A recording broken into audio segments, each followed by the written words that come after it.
আমাদের মেয়েদের কিছু কথা আপনাদের কাছে আজকে শেয়ার করলাম।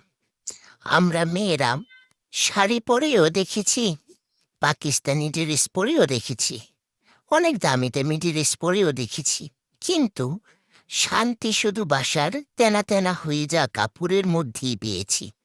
বুঝলাম না ব্যাপারটা ভাই।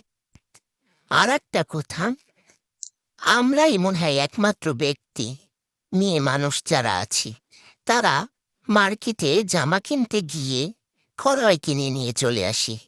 বুঝলাম না ব্যাপারটা। আর টাকার পিছনে সবাই দৌড়ায়, টাকার জন্য সবাই পাগল, কিন্তু নাম হয় শুধু মেয়েদের। মেয়েরা লুভি, মেয়েরা টাকার জন্য পাগল। ব্যাপারটা বুঝলাম না ভাই। আপনাদের দোষ দিয়ে কোনো লাভ নেই। আমার পোস্টে নিজের আপন স্বামী পর্যন্ত রিয়েক্ট দেয় না। আপনাদের কাছ থেকে কি আর আশা করব বলেন তো? যতটুকু আশা করি ততটুকুই অনেক বেশি।